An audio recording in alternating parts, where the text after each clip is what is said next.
You might have heard about Warframe in the past couple of weeks, and that's because Warframe just hit 10 years since it came out, which means that the game was out for enough time to be well-rounded and polished. If you ever played Warframe or seen any one of your friends or YouTubers play it, then you would know the game is pretty rewarding. You'll find that you get rewarded for the majority of the things that you do in Warframe. Almost anything and everything that you do, you'll be rewarded for it.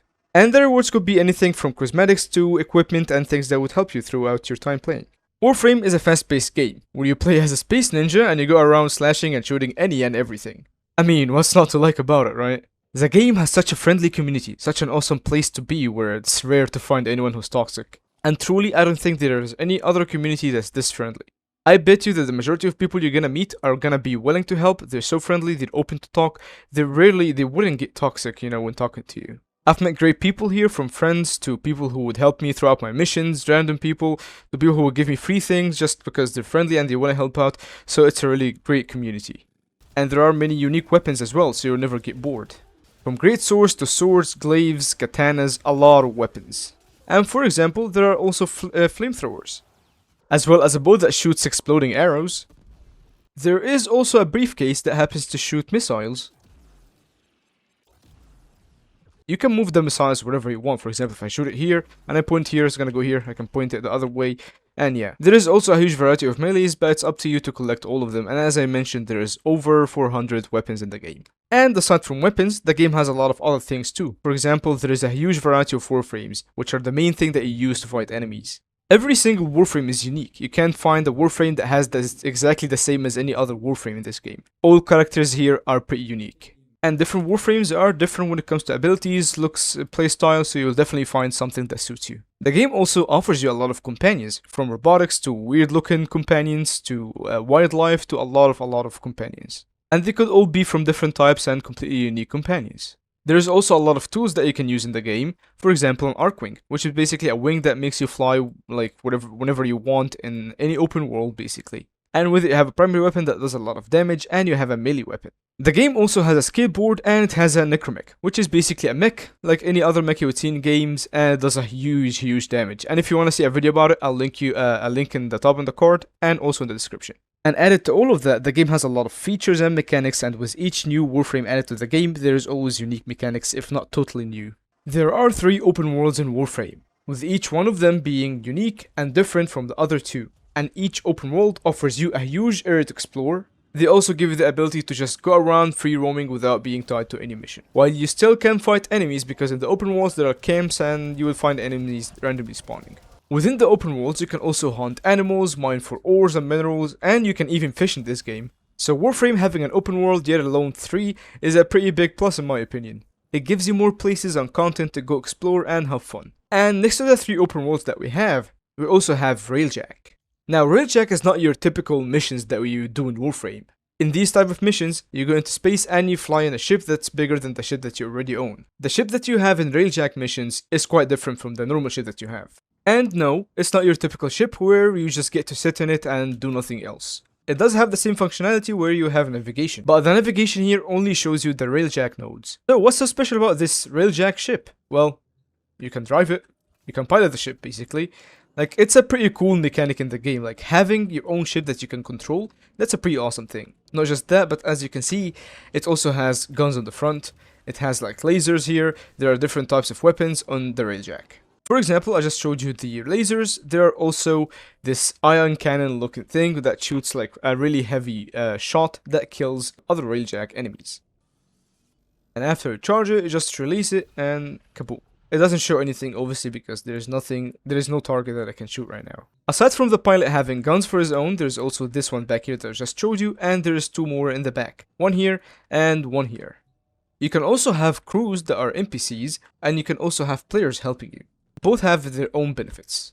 But the Railjack has another catch, where you have to fix it, you can get boarded, enemies can get in your ship, you have to kill them, they can shoot your ship, it can get broken, you have to fix holes, you have to do a lot of things, and that's why you need players if you're playing in a high level mission. Because players and NPCs, or the crew that you have, they will help you fix the holes that you have, kill enemies, use the weapons with you to kill enemies on the outside in the space, and also patch holes as engineers.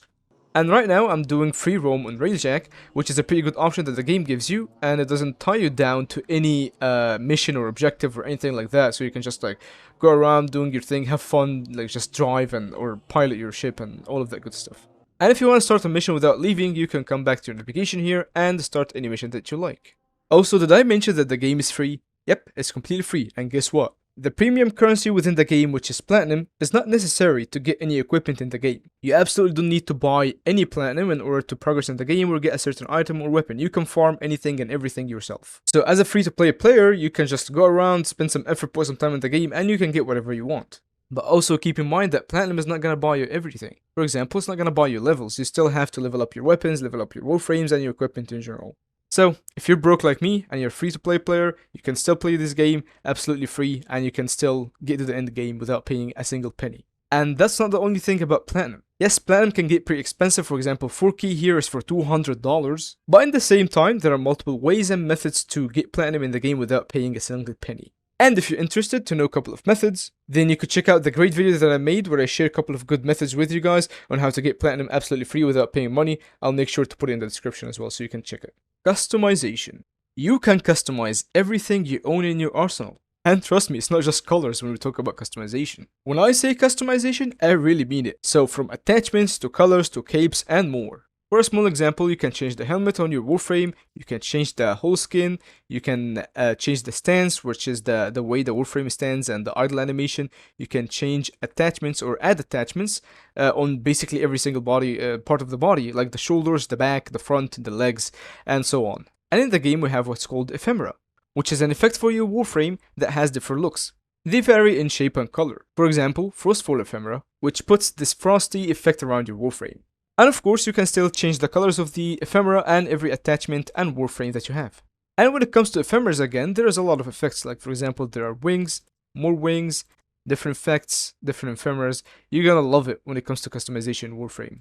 And added to that, one of the cool things Warframe has is capes. But in the game, it's called Sindana, which, just like ephemeras, there is a lot of Sindanas in the game. A lot of different shapes, a lot of different colors. This one took a while to load, I don't know why, but yes, there's a lot of capes in this game. You can really go all out when it comes to customization in Warframe, but keep in mind that a lot of customization here requires platinum, and that's why I say the game is free to play. The only thing you would need to spend platinum on realistically is gonna be customization and cosmetics. You can also customize both your ship here and the Railjack ship, like I have this for example. I customize the color, the layouts, the things that I put on the ground, and for example there are decorations that you can get every now and then.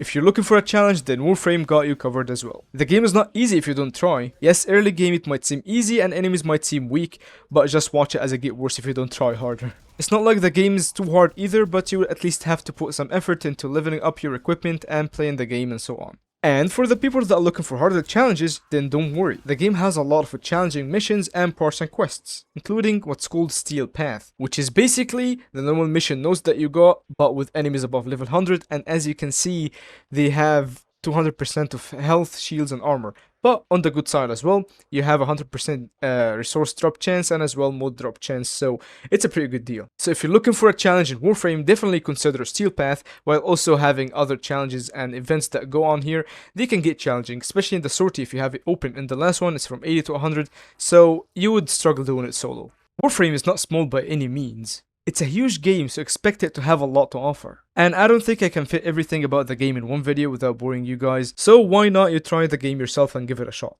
And you know, when you try it, you can come back and tell me what you think of the game. And if you already played the game and want to share your experience with the community, then feel free to do so in the comment section. I also would like to mention that in a previous community post I made, I asked you guys what games you want to see in the future, so I would love if you guys would share in the comments what other games do you want to see alongside Warframe.